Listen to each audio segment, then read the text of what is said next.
ബിസ്മില്ലാഹിർ റഹ്മാനിർ റഹീം. സഈന്റെ സ്ഥലം. സഫ മർവ കുന്നുകളുടെ ഇടക്കുള്ള സ്ഥലത്തിനാണ് മസ്അ അല്ലെങ്കിൽ സഈ ചെയ്യുന്ന സ്ഥലം എന്ന് പറയുന്നത്. ത്വവാഫും ശേഷമുള്ള സുന്നത്ത് നിസ്കാരവും സംസം കുടിക്കലുമെല്ലാം കഴിഞ്ഞാൽ സഈയിലേക്ക് പ്രവേശിക്കും. കഅബ ഷരീഫിന്റെ തെക്കു കിഴക്ക് ഭാഗത്തായി സ്ഥിതി ചെയ്യുന്ന രണ്ട് കുന്നുകളാണ് സഫയും മർവയും. മസ്ജിദുൽ ഹറാം പള്ളിയോട് ചേർന്നാണിത്. നബി സല്ലല്ലാഹു അലൈഹി വസല്ലമ ഇസ്ലാമിന്റെ പ്രാരംഭ കാലഘട്ടത്തിൽ സ്വകാര്യമായി വസിച്ചിരുന്നത് സൊഫയുടെ മറവിലുള്ള ദാറുൽ അർക്കം എന്ന വീട്ടിലായിരുന്നു. ഹാജർ ബീവി റളിയല്ലാഹു അൻഹ വെള്ളമന്വേഷിച്ച് നടന്ന ചരിത്ര പശ്ചാത്തലം മുമ്പ് വിവരിച്ചിട്ടുണ്ട്. ഹാജർ ബീവി റളിയല്ലാഹു അൻഹ അന്ന് നടന്നതും കുറച്ചു ദൂരം ഓടിയതും അനുസ്മരിച്ച് ലോകവിശ്വാസികൾ എന്നും അതുപോലെ ഹജ്ജിന്റെയും ഉംറയുടെയും നിർബന്ധ കർമ്മമായി സൊഫ മർവക്കിടയിൽ സഈ ആചരിക്കുന്നു. ഇന്ന സൊഫ വൽ മർവത മിൻ ശആഇരില്ലാഹ്. സൊഫയും മർവയും അള്ളാഹുവിൻ്റെ ചിഹ്നങ്ങളായാണ് വിശുദ്ധ ഖുർആൻ പരിചയപ്പെടുത്തിയത്.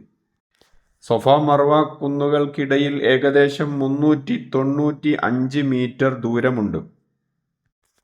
ജാഹിലിയ്യ കാലത്ത് സൊഫയുടെ മുകളിൽ ഇസാഫ് എന്ന പേരിലും മർവയുടെ മുകളിൽ നാഇല എന്ന പേരിലും ഓരോ ബിംബമുണ്ടായിരുന്നു. അന്ന് മക്ക മുശ്രിക്കുകൾ കഅബ ത്വവാഫ് ചെയ്താൽ ഈ രണ്ട് ബിംബത്തെ തലോടുമായിരുന്നു. ഇസ്ലാം വന്ന ശേഷം സഫ മർവയുടെ മുകളിൽ സഈ ചെയ്യൽ കുറ്റകരമാണെന്ന് മുസ്ലിംകൾ കരുതി.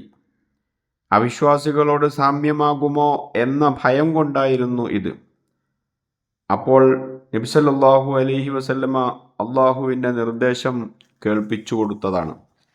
സഫ മർവ അള്ളാഹുവിൻ്റെ അടയാളങ്ങളിൽപ്പെട്ടതാണ്. ആരെങ്കിലും കഅബയിൽ വന്ന് ഹജ്ജ് ചെയ്യുകയോ ഉംറ നിർവഹിക്കുകയോ ചെയ്താൽ സഫ മർവയുടെ ഇടയിൽ നടക്കൽ കുറ്റകരമല്ല. ആരെങ്കിലും നല്ലത് ചെയ്താൽ അള്ളാഹു സുബ്ഹാനഹു വ തആല നന്ദിയുള്ളവനും പരമജ്ഞാനിയുമത്രേ. ഈ കുന്നുകൾക്കിടയിൽ ഇന്ന് തട്ടുകളാക്കിയുള്ള സൗകര്യങ്ങൾ ഏർപ്പെടുത്തിയിട്ടുണ്ട്. ഏകദേശം 2.25 കിലോമീറ്റർ നടക്കുമ്പോഴാണ് ഒരു സഈ പൂർത്തിയാകുന്നത്. ഹജ്ജത്തുൽ വദാഇൽ നബി സല്ലല്ലാഹു അലൈഹി വസല്ലമ തവാഫ് പൂർത്തീകരിച്ചപ്പോൾ സഫയുടെ മുകളിൽ വന്നു പറഞ്ഞു, അല്ലാഹു സുബ്ഹാനഹു വ തആല തുടങ്ങിയതുകൊണ്ട് നാം തുടങ്ങുന്നു. ഖുർആനിൽ ഇന്ന സൊഫ വൽ മർവത്ത എന്ന് പറഞ്ഞപ്പോൾ ആദ്യം സൊഫയാണല്ലോ പറഞ്ഞത്. ജാബിർ റളിയല്ലാഹു അൻഹു ഉദ്ധരിക്കുന്ന ഒരു ഹദീസിൽ കാണാം, നബി സല്ലല്ലാഹു അലൈഹി വസല്ലമ സഫയുടെ മുകളിൽ കയറി കഅബ ഷരീഫ് കാണും വിധം നിന്നു.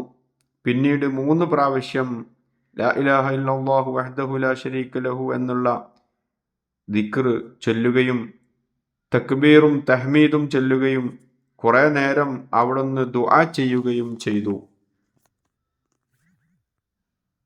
പിന്നീട് അവിടെ നിന്ന് ഇറങ്ങി മർവയുടെ ഭാഗത്തേക്ക് പോകുകയും മർവയുടെ മുകളിൽ കയറി നിൽക്കുകയും ചെയ്തു. കഅബ കാണും വിധം നിന്നുകൊണ്ട് മേൽ ചൊല്ലിയ ദിക്ർ 3 പ്രാവശ്യം ചൊല്ലി. പിന്നീട് തക്ബീറും തഹ്മീദും ദിക്റുകളും ചൊല്ലി കുറേ നേരം ദുആ നടത്തുകയും ചെയ്തു. അങ്ങനെ സഈ കഴിയുന്നതുവരെ ഈ രൂപത്തിൽ തുടർന്നിരുന്നു. ഇബ്നു മസ്ഊദ് റളിയല്ലാഹു അൻഹു ഉദ്ധരിക്കുന്നുണ്ട്, നബി സല്ലല്ലാഹു അലൈഹി വസല്ലമ ബത്നുൽ മസീൽ എന്ന സ്ഥലത്തെത്തിയാൽ